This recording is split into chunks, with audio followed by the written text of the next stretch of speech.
পশ্চিমের কোনো একটি মাঝারি গোছের সমৃদ্ধ শহরে আমি ডাক্তারি করি। শহরের নামের কোনো প্রয়োজন এ গল্পে নেই, সুতরাং নামটা নাই করলাম। সেদিন রাত্রে শহরের প্রায় বাইরে বহু দূরের একটা কল সেরে একলাই ফিরছিলাম।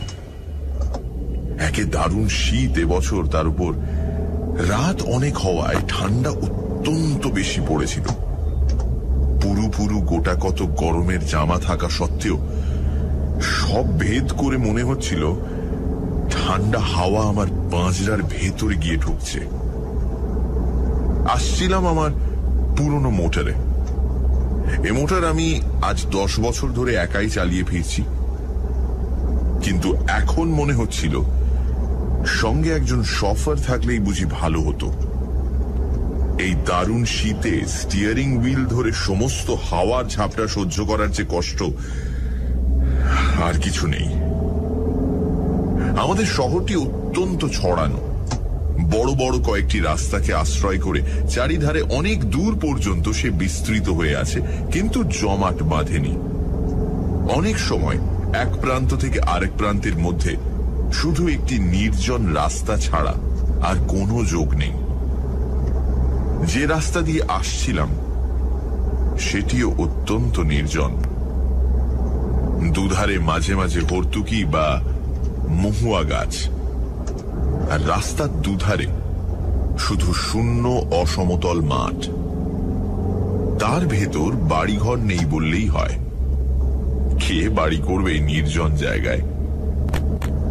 অন্ধকারে অবশ্য এসব কিছুই দেখা যাচ্ছিল না। আমার মোটরের মিটমিটে আলোয় সামনের পথের খানিকটা দেখা যাচ্ছিল মাত্র। যেতে যেতে মনে হচ্ছিল অন্ধকারের সমুদ্রই যেন আমার মোটরের আলোয় কোনো রকমে কেটে চলেছি। শীতের দরুন কষ্ট পেলেও বেশ নিশ্চিন্ত মনেই চলেছিলাম। আমার কারটি পুরনো হলেও মজবুত, বেয়াড়াপন আসে না। আধ ঘন্টার মধ্যেই বাড়ি পৌঁছে গরম লেপের মধ্যে আরাম করে যে শুতে পাবো এ বিষয়ে কোনো সন্দেহ ছিল না। অন্ধকার রাস্তার নিস্তব্ধতার উপর শব্দের ঢেউ তুলে আমার মোটর চলেছে দ্রুত গতিতে। নিজেকে যথাসম্ভব ঢাকাঢুকি দিয়ে রেখে ভেতরে বসে আমি শুধু আমার গরম বিছানাটার আরামের কথাই ভাবছি। ডাক্তারদের মতো পরাধীন আর কেউ নয়। তবু মনে হচ্ছিল একবার বাড়িতে পৌঁছতে পারলে প্রাণের দায় ছাড়া শুধু পয়সার জন্য আর আমায় কেউ বের করতে পারবে না। এখন কোন রকমে 20-25 মিনিট কাটলেই হয়। কিন্তু হঠাৎ অপ্রত্যাশিত এক ঘটনায় সুখ স্বপ্ন আমার ভেঙে গেল। আমার একান্ত সুস্থ সবল মোটর থেকে থেকে কেমন অদ্ভুত একরকম ধাতব আর্তনাদ করতে শুরু করেছে। মোটরের এরকম আচরণের কোনো কারণই খুঁজে পেলাম না। আজ দুপুরেই আমার মোটরের ভালো রকম সেবা শুশ্রূষা হয়ে গেছে। কোন রকম রোগের আভাস তার ভেতর তখন ছিল না। হঠাৎ তার এরকম আকস্মিক বিকারের কারণ তবে কি? এই দারুণ শীতের রাত্রে অন্ধকার নির্জন এই পথের মাঝে মোটরের এই বেয়াড়াপনায় সত্যি ভীত হয়ে উঠলাম। এখনো প্রায় 7-8 মাইল পথ বাকি। রাস্তার মাঝে মোটর সত্যি অচল হয়ে গেলে করব কি? এই রাত্রে ডাকেও সঙ্গে লোক না আনার নির্বুদ্ধিতার জন্য এবার নিজের উপরই রাগ হচ্ছিল। সঙ্গে একজন লোক থাকলে তবু বিপদে অনেক সাহায্য পাওয়া যেত। দেখতে দেখতে মোটরের আর্তনাদ আরো বেড়ে উঠল। সঙ্গে সঙ্গে মোটরের বেগও মন্থর হয়ে আসছে বুঝতে পারলাম। মোটর চালনার সমস্ত বিদ্যা প্রয়োগ করেও সুরাহা কিছু করতে পারলাম না। কাতরাতে কাতরাতে খানিক দূর গিয়ে আমার মোটর হঠাৎ রাস্তার মাঝে এক জায়গায় একেবারে থেমে গেল, আর তার নড়বার নাম নেই। চেষ্টার আমি তখনও ত্রুটি করলাম না। কিন্তু আমার পীড়নে অস্ফুটভাবে একটু কাতরোক্তি করে ওঠা ছাড়া আর কোনো সাড়া সে দিল না। ভয়ে দুর্ভাবনায় সত্যি তখন আমার সমস্ত দেহ আড়ষ্ট হয়ে এসেছে। মোটর ফেলে এই দারুণ শীতের মাঝে 7-8 মাইল জনহীন পথ হেঁটে যাওয়ার কথা তো কল্পনা করা যায় না। এই মাঠের মাঝে মোটরে সারা রাত কাটানো অসম্ভব। এখন উপায়? ডাক্তার বাবু! হঠাৎ বুকের ভেতর হৃৎপিণ্ডটা যেন লাফিয়ে উঠল। এই জনশূন্য পথে এমন সময় কে ডাকলে? আবার শুনতে পেলাম, ডাক্তার বাবু। এদিক ওদিক অন্ধকারে তীক্ষ্ণ দৃষ্টি নিক্ষেপ করে এবার দেখতেও পেলাম পথের ধারে ঝাঁকড়া একটা গাছের পাশে আবছা একটি দীর্ঘ শীর্ণ মূর্তি দেখা যাচ্ছে। হঠাৎ এমন জায়গায় কেমন করে তার উদয় হলো বুঝতে না পারলেও সাড়া দিয়ে বললাম, কে তুমি? মনে তখন আমার একটু আশার রেখাও দেখা দিয়েছে। তার আবির্ভাব যেমনই বিস্ময়কর হোক না কেন, লোকটার কাছে সাহায্য পাওয়ার সম্ভাবনা তো আছে। লোকটা সেই জায়গা থেকেই বললে, আমায় চিনবেন না আপনি? চেনবার জন্য আমি তখন ব্যস্ত নই, আমার সাহায্য করবার জন্য একজন লোক তখন দরকার মাত্র। সেই কথায় আমি তাকে বলতে যাচ্ছি, এমন সময় লোকটা আবার বললে, আপনাকে একটু আসতে হবে ডাক্তারবাবু, ভারী অসুখ একজনের। এমন সময় এই অনুরোধে বিরক্ত যেমন হলাম, আশ্চর্য হলাম তেমনি। ঠিক এই সময় রাস্তার ঠিক এই জায়গায় রুগী কি আমার জন্য তৈরি হয়ে বসেছিল? লোকটা আমার মনের কথাই যেন আঁচ করে বললে, হে ভগবানের দয়া ডাক্তারবাবু, এমন সময় আপনাকে এখানে পাবো স্বপ্নেও ভাবিনি। অথচ না পেলে কি বিপদই সে হতো। বেশি কথাবার্তা তখন আর ভালো লাগছিল না। একটু বিরক্ত হয়েই বললাম, কোথায় তোমার রুগী? লোকটা এবার নিঃশব্দে অন্ধকারের ভেতর একদিকে হাত বাড়িয়ে নির্দেশ করল। সেদিকে চেয়ে দেখলাম সত্যি দূরে একটা বাড়ির আলো যেন দেখা যাচ্ছে। এরকম নির্জন প্রান্তরের মাঝে এরকম বাড়ি খুব কমই থাকে। হঠাৎ এরকম জায়গায় এমন সময়ে যাওয়াও একটু বিপজ্জনক। তবে শত্রু আমার কেউ তো নেই, এবং সঙ্গে টাকা কড়িও নিতান্ত সামান্য, এই যা ভরসা। একটু ভেবে নিয়ে জিজ্ঞাসা করলাম, কি অসুখ? উত্তর এলো, জানি না ডাক্তারবাবু, কিন্তু অত্যন্ত সঙ্গীন অবস্থা। তাড়াতাড়ি না গেলে বোধহয় বাঁচানো যাবে না। দোহাই আপনার, চলুন ডাক্তারবাবু। কোথায় নিজের বিপদ সামলাবো, না হঠাৎ রাস্তার মাঝে মাঝরাতে যেতে হবে পরের চিকিৎসায়? তবু ডাক্তার মানুষ, জীবন মরণের সমস্যা শুনলে চুপ করে বসে থাকতে পারা যায় না। বাধ্য হয়েই তাই বললাম, চলো।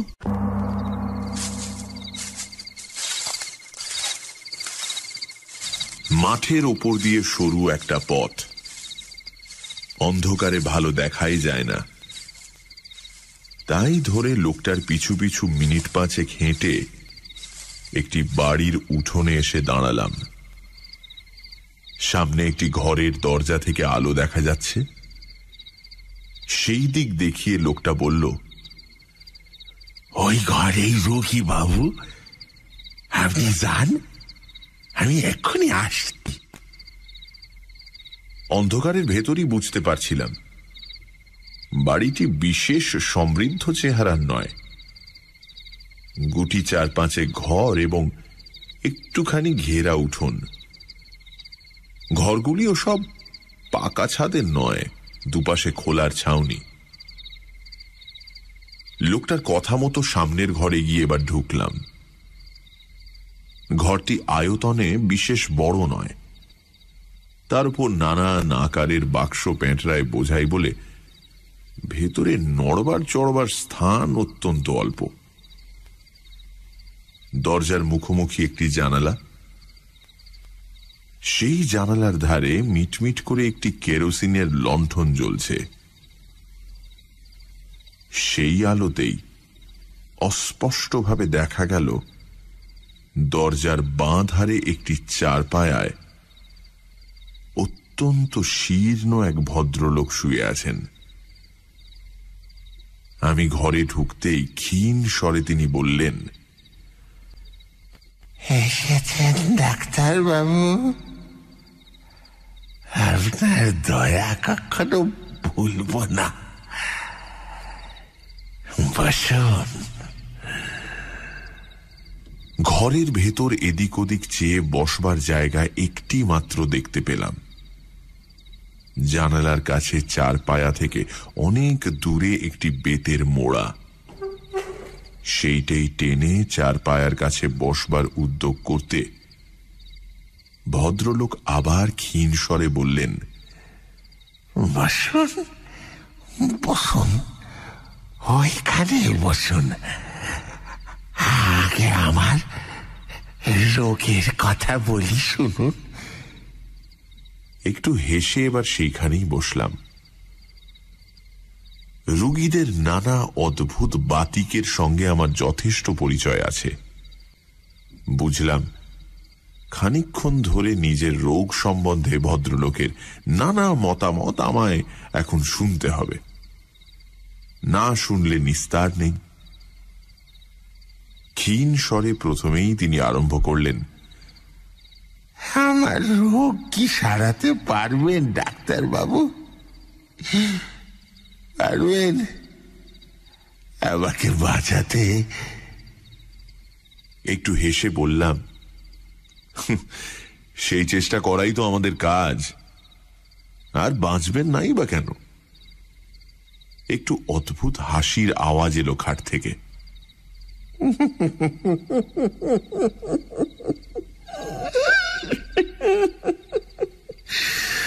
বাঁচতেও পারি তাহলে ডাক্তারবাবু? কেমন? বললাম, পারেন বই কি। কি এমন হয়েছে আপনার? না, তেমন আর কি হয়েছে। ভদ্রলোক আবার যেন হাসলেন, তারপর বললেন, ডাক্তারদের অনেক ক্ষমতা, না? কিন্তু ধরুন তাতেও যদি না বাঁচি, যদি আজ রাত্রেই মারা যায়।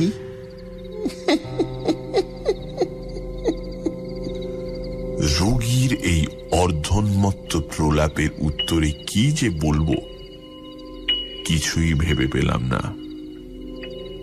মনে মনে তখন এই বিলম্বের জন্য অস্থির হয়ে উঠছি।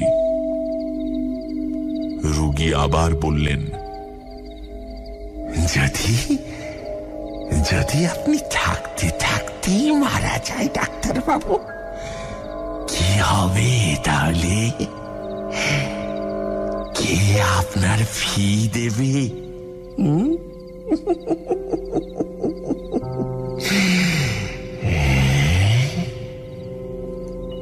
আচ্ছা, পাগল রোগীর পাল্লায় তো পড়া গেছে। বললাম, যদি নেহাতি তাই হয় তাহলে ফি না হয় নাই পেলাম। আমরা শুধু ফির জন্যই সবসময় আসি না। তা বটে, তা বটে। পৃথিবীতে ভালো লোক, পৃথিবীতে মনুষ্যত্ব তাহলে এখনো আছে, না ডাক্তারবাবু? কিন্তু গাড়ির ব্যবস্থা আমি করে রেখেছি ডাক্তারবাবু। হঠাৎ যদি মরে যায় তাহলে ওই বাক্সটি খুলে ফেলবেন, বুঝেছেন ডাক্তারবাবু? ওই বেতের ছোট্ট বাক্সটি, ওই বাক্সটি। ভদ্রলোকের স্বর আরো মৃদু হয়ে এলো। ওই বাক্স থেকে আপনার প্রাপ্য টাকা নেবেন, আরো একটা জিনিস নেবেন ডাক্তারবাবু। বলুন, নেবেন তো? একটু বিরক্ত হয়েই বললাম, কি? কিছু না ডাক্তারবাবু, কিছু না, একটা কাগজ, কিন্তু ভয়ানক দরকারি কাগজ।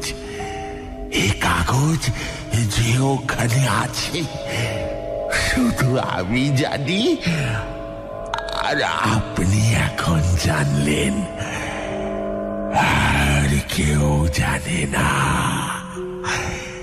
জানলে আর ওখানে ওটা থাকতো না।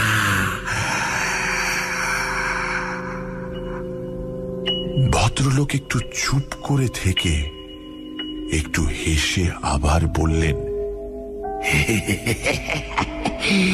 এ বাড়িতে কাউকে দেখতে না পেয়ে ভাববেন না যেন আমার কেউ নেই। আমার অনেক আত্মীয় আছে, ওত পেতে আছে আমার মরার অপেক্ষায়। শুধু শুধু তাদের বিশ্বাস আজ আমি হয়তো মরব না। তাদের বিশ্বাস মরবার আগে আর আমি কিছু করব না, তারাই পাবে সব।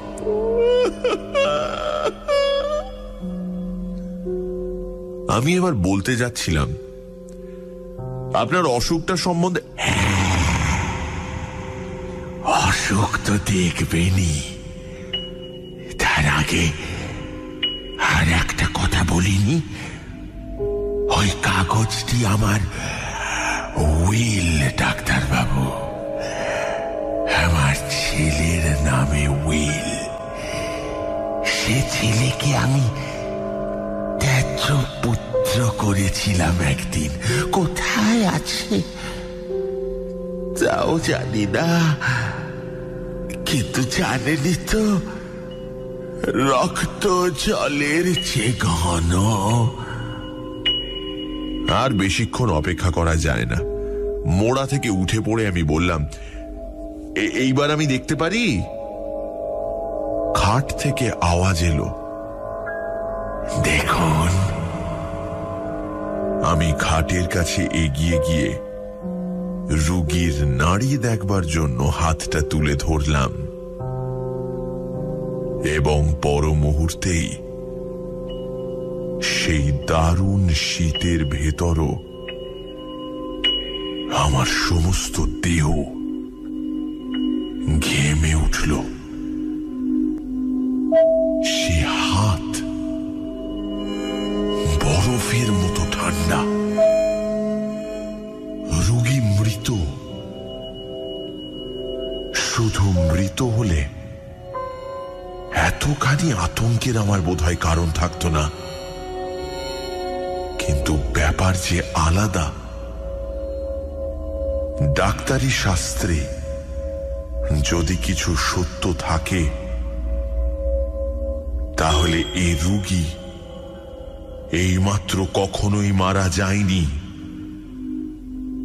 তার মৃত্যু হয়েছে অনেক আগে, কয়েক ঘন্টা আগে। সমস্ত দেহ তার কঠিন। উন্মাদের মতো আরো খানিকক্ষণ পরীক্ষা করলাম। না, ভুল আমার হতেই পারে না। কিন্তু তাহলে এ ব্যাপারের অর্থ কি? তখন কিন্তু স্থিরভাবে কোনো চিন্তা করবার আর আমার ক্ষমতা নেই। আতঙ্কে আমার বুকের স্পন্দন পর্যন্ত যেন থেমে আসছে। হঠাৎ জানালার কাছে বাতিটা দপ দপ করে নেচে উঠল। সেটা একবার নেড়ে দেখলাম,